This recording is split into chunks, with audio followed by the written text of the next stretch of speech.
காதார தான் கேட்டேன். கண்ணார பார்க்கலிங்க. நெறைய இடத்துல நாய் இந்த மாரி பண்ணுதுன்னு சொல்லி, அக்கம் குடியிருக்கிறவங்க சொல்லி, அந்த நாய புடிச்சிட்டு போய் அடிச்சே கொன்னுட்டு, அவங்கள திருப்பி கேட்டதுக்கு, இவங்க நாயெல்லாம் அடிச்சு கொன்னுட்டோம் அப்படின்னு சொல்றாங்க. ஆனா கொன்னாங்களா, விட்டாங்களான்னு தெரியல. ஆனா கொல்றதுங்கிறது மிகப்பெரிய பாவத்திலும் பாவ செயல். நாய் கண்டிப்பா நம்ம பம்பிக்கிட்டு, பயந்துகிட்டு திருடனாட்டம் நம்ம போறதுனால தான் நாய் கடிக்குதே தவிர, நாய் நம்ம அது கடிக்க வருது, உழைக்குதுங்கல்ல, ஏய் அப்படின்ட்டு நம்ம குமிஞ்சு கல்ல தூக்குற மாரி ஆக்ஷன் பண்ணுனாவே அது பயந்துகிட்டு ஓடிருங்க. நம்ம பயந்துகிட்டு ஓடுனா, அந்த நாய் எந்த நாயா இருந்தாலும் நம்மளை தொரத்தும். நாய்க்கு உண்டான குணம் மட்டும் நம்ம பயந்துகிட்டு ஓடுனோம்னா, ஏதோ திருடனாட்டிருக்கு, என்னமோ பண்ணிட்டானாட்டிருக்குது, அப்படின்ட்டு நம்ம பின்னாடி தொரத்திட்டு வரும். ஏன்னா, வாய் இல்லாத ஜீவனுங்க. அதுகளுக்கு 5 அறிவு மட்டும்தான். நம்ம மனிதனுக்கு 6 அறிவு, அதுக்கு 5 அறிவு.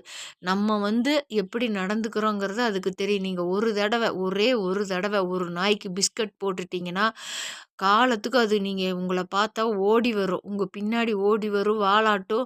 நீங்க பிஸ்கட் போடுவீங்களான்னு பார்க்கும். ஏன் அதே நான் சொல்ற தவறா எடுத்துக்க வேண்டாம். அதே நாய்க்கு ஒரு பிடி சாதத்த நீ பாய்சன் கலந்து வச்சீங்கனாலும், நீங்க பாய்சன் வச்சிருக்கிறீங்கன்னு தெரியாம கூட சாப்பிடும். அதனால தான் அதுக்கு 5 அறிவு. நீங்க என்ன வைக்கிறீங்க, ஏது வைக்கிறீங்கன்னு கூட அந்த வாயில்லாத ஜீவனுக்கு தெரியாது. நீங்க வைக்கிறது உணவு தான் நெனச்சு அது வாலாட்டிக்கிட்டு திங்கும். அப்பேற்பட்ட ஜீவன, நன்றியுள்ள ஜீவன அடிச்சு கொல்றதுங்கிறது கொடிய பாவங்க. நாய் புடிக்கலைன்னா தயவு செஞ்சு சொல்றேன், தெருவுல நாய் சுத்துதா, தெருவுக்கு எப்படிங்க நாய் அத்தன நாய்? நம்ம சாப்பாடு மீதியமாகி அது இதுன்னு வெளிய போடுறதுனால, அது தின்னுதுன்னா அந்த இடத்துல ஸ்டே ஆயிரும். எந்த நாய்க்குமே என்ன பழக்கம்னா, நீங்க எங்க சாப்பாடு போட்டு ஒரு டைம் தின்னு பழகிருச்சுன்னா, அந்த இடத்த விட்டு அந்த நாய் போகாது. இது 100க்கு 100 உண்மைங்க. அதனால அந்த இடத்துல ஃபர்ஸ்ட்டு சாப்பாடு போட்டு பழக்குனதுனால தான் அங்க வந்துருது. குழந்தைங்க வருதுன்னா, குழந்தைங்கிட்ட அது விளையாடுங்க. குழந்தையா அது விளையாடும். ஆனா மத்தவங்க பார்த்து தப்பா ஏதோ கடிக்க வருது, அது சும்மா விளையாட்டுக்கு இப்படி பிடிக்க வழியே கடிக்க வருதுன்னு நம்ம சொல்லி பயந்தோ, இல்லைங்க கடிச்சிருச்சு, பண்ணிருச்சு அப்படின்னு சொல்லி இதெல்லாம் பண்றாங்க. ஆனா அது பாவம்னு நான் சொல்லுவேன். என்னோட கருத்துக்கள் உங்களுக்கு தப்பா இருந்தா தயவு செஞ்சு கமெண்ட் பண்ணுங்க.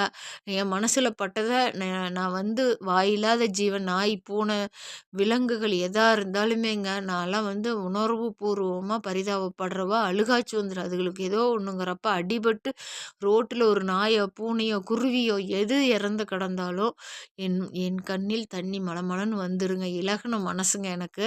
நான் அதனால என் மனசுல இருக்கிற கருத்துக்கள உங்களோட பகிர்ந்துக்கிட்டேன். பிடிச்சா லைக் பண்ணுங்க, ஷேர் பண்ணுங்க, கமெண்ட் பண்ணுங்க.